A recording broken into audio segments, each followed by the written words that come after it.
Gene Codes, Session 13. I really have been struggling with this one because I was torn between, I really wanted to do the hero's journey, but at the same time, I don't feel like I'm ready for it just yet. And so, but not only that, I really wanted to do the Dunbar effect because of what I'm going through at the moment on Steemit. And I talked about this in the past. I believe it was one of the Tino takes where I talked about Steemit and the Dunbar effect. I don't remember which episode it was, but it's one of the previous episodes. But I want to go through it now again as part of the Gene Codes.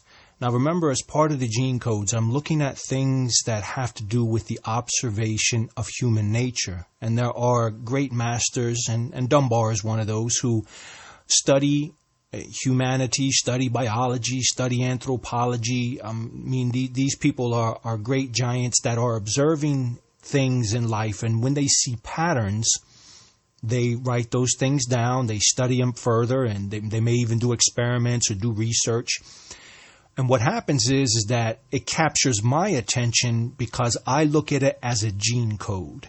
Because when patterns arrive in a human being, personally, I believe it's something from within that's coming in. Not necessarily, it doesn't have to absolutely be encoded in our genetics. And remember, I've said in the past that I believe that DNA is more than just a material, physical something that builds us up. I believe that DNA is also made up of light, maybe light photons or some kind of.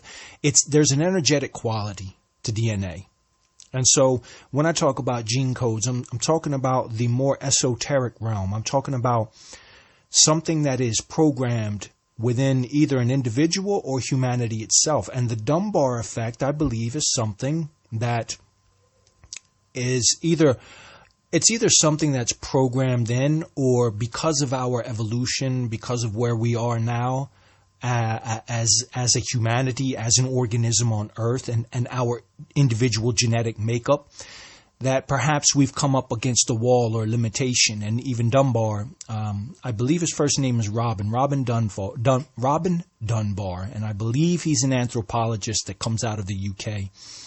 And what he observed, and what I'm calling the Dunbar effect, because it's more well known as the Dunbar number, but I like the Dunbar effect.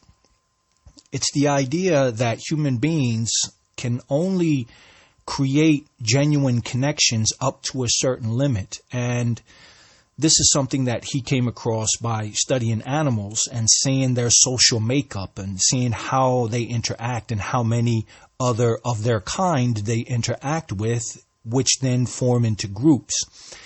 And he wanted to extrapolate this data out into human beings. He said, okay, if this has to do with brain size, well, what would happen if I, calculated the brain size of human beings and then plug this in and see what kind of numbers come out. And, that's where the Dunbar number came out. And it basically says that human beings create connections with other people. Now, we know that. But the most genuine connections are limited to about 5 people. And then there's a secondary of genuine connections, which I think he said was about 10 or 15 people. And then go out beyond that. I think he created about maybe 4 or 5 layers, in which he at the end deduced that each human being can really have up to 150 connections. Not intimate, all of them, and close, but going beyond 150, there is no real intimacy, there is no real interaction, and there is no real bond beyond that point. And when I was looking at that number, and I was looking at the idea of it, I thought to myself, well, what if I applied that within the social media that I engage in? Mostly at this point, the Steemit environment. Now, when I talked about this before, what I had thought of was the organizational structure that exists within Steemit and perhaps could also exist within DTube. But at the moment, Steemit and of course Hive, because Hive is a copy of Steemit, so whatever you can do on Steemit, you could also do on Hive. And I don't know if Blurt has incorporated the Hive mind with the communities, but in essence, this is what I had come up with. If the Steemit team were composed of 5 people, then those 5 people could create connections with 5 other people, which would be country representatives or community representatives. Each community representative could then create a bond with 5 admins. And then 5 admins could create a bond and a connection with 5 moderators. 5 moderators would then create a connection with 5 members, and 5 members would then create a connection with 5 guests within the community. So the Dunbar effect, in essence, allows for a greater connection and a growth, because this scaling of 5, 5, 5, 5 all the way down means that one country representative could end up, through the entire scaling down of this, one country representative could end up influencing maybe hundreds of guests or hundreds of members. Because see, the problem is that, let's say you're a country representative. Well, then you have to deal with admins. Maybe you are an admin. Then you have to deal with moderators. And so you have this whole entire, when you think of an organizational structure, right, you have to think about delegating out responsibilities as well as delegating out authority. So if this Dunbar effect works, then what it means is that you can have 5 people on board another 5 people, and those 5 people would on board another 5 people, which would be, that would then spread out to 25. So here I am one person, I deal with 5 people. So that's 6. Those 5 people deal with another 5 people. You add on to 25, you're up to 31, and you keep on scaling in that way. Each level, of course, would have their own level of responsibility. Now, you see, this Dunbar effect is not necessarily something that has to do with organizations or companies or movements, but it could be applied. Like, I took the Dunbar effect and I applied it to Steemit. And I thought to myself, okay, what if there was this 5, 5, 5 scale in which one tier or one echelon helps the one that's below it, and then that one helps the one that's below. You would have a greater growth. And not only that, you would have a greater quality in the growth. See, that's the thing that I was pointing to. Because the emphasis is on retention, whether it's on DTube, whether it's on Steemit, whether it's on Hive, retention is keeping people on board is important. And I think one of the ways in which you need to do that is to create bonds. And not necessarily, best friends, or not necessarily, but not something in passing. Because I remember in the past, when this issue came up, I remember this was about a year ago, there was someone who was on Steemit who said when he came on to Steemit, and we were talking about the retention issue, why people leave, that when he was on Steemit and he first came on, he was a bit shy and timid, and he would put up his post and there would be a comment, great post. And then he would do it again. And what he said was that really motivated him to want to post up again, because it was really nice that someone that he felt and he believed and that someone had paid attention to his post. So he posted again, and this person, once again, this other person leaves another comment. But he noticed that there was something strange about, because, you think to yourself, well, is this person stalking me? How does this person know that, I have posted up and so quickly leaves a comment? And, it's kind of strange that he's leaving the same comment that he left last time. So when it comes to the third post, he posts up again and this comment comes in. He realizes that it's a bot. And guess what? He left Steemit. he just, he left. He gave up on it. It wasn't an issue even of getting rewards. He felt played. He wasn't expecting that. He was expecting what? Genuine human interaction. And let us remember that this is the great success of Facebook. Facebook exploited the realm of relationships, knowing that people want to connect with other people was the great way in which they were able to onboard so many people. So this Dunbar effect now is something that I'm trying to work with, and I have to confess that it's not easy. So I'm a moderator within the Italy community on Steemit, right?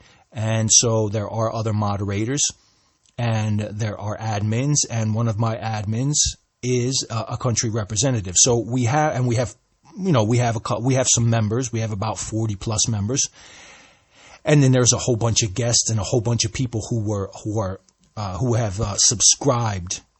3,000 plus, but that 3,000 plus is meaningless if you don't have people who are active. You see, this is where I was trying to get to. This is why I said, okay, now what if this Dunbar effect could work on helping us find a way to get those 3,000 subscribers more active? Because it becomes useless if you have a whole bunch of subscribers and they're not participating within the community.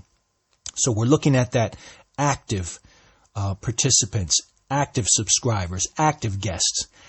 But the problem is okay, I'm a moderator. I have so much to do as a moderator. An admin has a lot to do as an admin. I mean, we have a lot of things going on, a lot of contests and projects. And so I thought about this Dunbar effect, and I'm trying to work with it as a moderator because the team, the Italy game team, is composed of about 5 or 6 people. Let me count. 1, 2, 3, 4, 5, and 6.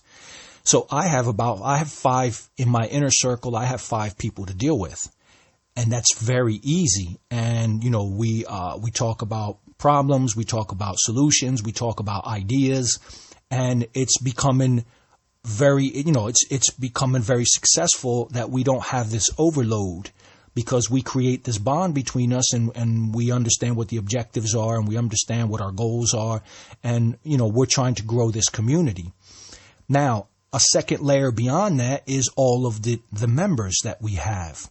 Now, looking at the Dunbar effect, if I stretch that out, if I take on the responsibility of helping out too many members, then I stretch out the ability of being able to create a bond, which would help keep that person on. But the idea for me would be that if we all, as moderators, took on the responsibility of helping out 5 members, and then what we would do is we would ask those 5 members to help out 5 guests, with the idea of helping those guests understand how they could become members.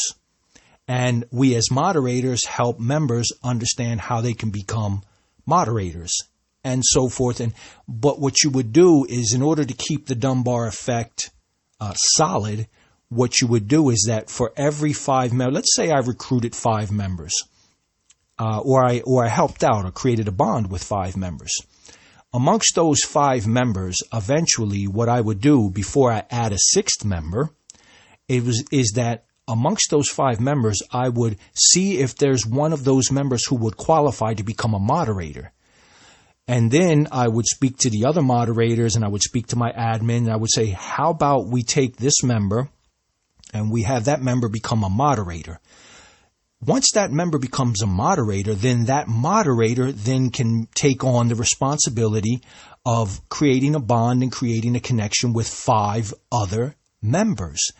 And within my circle of members, now that one is missing, I can take on another member and bring that one in. So, it's this kind of, it's this effect that if you stay within the small group, that you will have better bonds.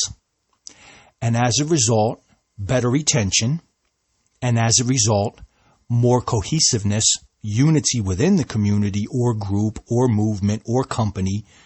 And that way there is a stronger growth, and there is more of a desire for people not only to want to stay, but to bring other people into the mix. Now, I don't know how or if this could work on D2, but so far I'm keeping my circle small and limited to see if this Dunbar effect can have some kind of positive consequences there as well. So that's the Dunbar effect. I hope that I've added enough detail for you to understand really what the Dunbar effect is. I think I talked more about how to apply it than actually what it is. But it's a fresh subject for me in that I've known about it for years, but I have not studied it in depth. But the concept itself in creating an organizational structure that needs to grow, that concept in and of itself, I think is very important to be able to apply to these crypto media blockchain platforms that we have. Okay, so that's all we have for today for this Gene Codes. I hope you enjoyed the session. We will be rolling back around again eventually with another Gene Codes, and we'll be looking at the last two. We have the honeymoon effect that we still have to look at, and as well as the hero's journey.